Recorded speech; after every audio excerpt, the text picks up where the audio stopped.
Kanhangad block panchayat വാർഷിക പദ്ധതിയിൽ ഉൾപ്പെടുത്തി പാക്കം ഗവൺമെന്റ് ഹയർ സെക്കൻഡറി സ്കൂളിന് സമീപം നിർമ്മിച്ച തുറന്ന വ്യായാമ കേന്ദ്രത്തിന്റെ ഉദ്ഘാടനം നടന്നു. കാഞ്ഞങ്ങാട് ബ്ലോക്ക് പഞ്ചായത്ത് മുൻ പ്രസിഡന്റ് കെ മണികണ്ഠൻ ഉദ്ഘാടനം ചെയ്തു. കാഞ്ഞങ്ങാട് ബ്ലോക്ക് പഞ്ചായത്ത് വാർഷിക പദ്ധതിയിൽ ഉൾപ്പെടുത്തി പാക്കം ഗവൺമെന്റ് ഹയർ സെക്കൻഡറി സ്കൂളിന് സമീപം നിർമ്മിച്ച തുറന്ന വ്യായാമ കേന്ദ്രത്തിന്റെ ഉദ്ഘാടനം നടന്നു. കാഞ്ഞങ്ങാട് ബ്ലോക്ക് പഞ്ചായത്ത് മുൻ പ്രസിഡന്റ് കെ മണികണ്ഠൻ ഉദ്ഘാടനം ചെയ്തു. ബ്ലോക്ക് പഞ്ചായത്ത് അതിൻ്റെ വാർഷിക പദ്ധതികൾ ഉൾപ്പെടുത്തിക്കൊണ്ടാണ് നമ്മുടെ ഗ്രാമങ്ങളിൽ ഇതുപോലെ തുറന്ന വ്യായാമ കേന്ദ്രങ്ങൾ ആരംഭിച്ചിട്ടുള്ളത്. ഇന്നത്തെ ഒരു പുതിയ കാലത്ത് ജീവിതശൈലിയുടെയൊക്കെ ഭാഗമായി നമ്മൾ ഒട്ടേറെ രോഗങ്ങൾ പിടിപെട്ടുകൊണ്ടിരിക്കുന്ന ഒരു സ്ഥിതിവിശേഷം നിലനിൽക്കുമ്പോൾ തീർച്ചയായിട്ടും അതിന് പരിഹാരം നമുക്ക് നല്ല നിലയിലുള്ള ആരോഗ്യകരമായ ജീവിതം നയിക്കുക എന്നുള്ളതാണ്. അതിന് അത്യന്താപേക്ഷിതമാണ് വ്യായാമം എന്നുള്ളത്.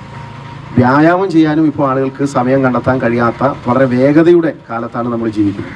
കെ വി ജയശ്രീ അധ്യക്ഷത വഹിച്ചു. Radhika T V, K Raveendran എന്നിവർ സംസാരിച്ചു. അശോകൻ രചന സ്വാഗതം പറഞ്ഞു. സാമൂഹ്യ പ്രവർത്തകരും നാട്ടുകാരും ഉദ്ഘാടന ചടങ്ങിൽ പങ്കെടുത്തു. News bureau, Kanhangad.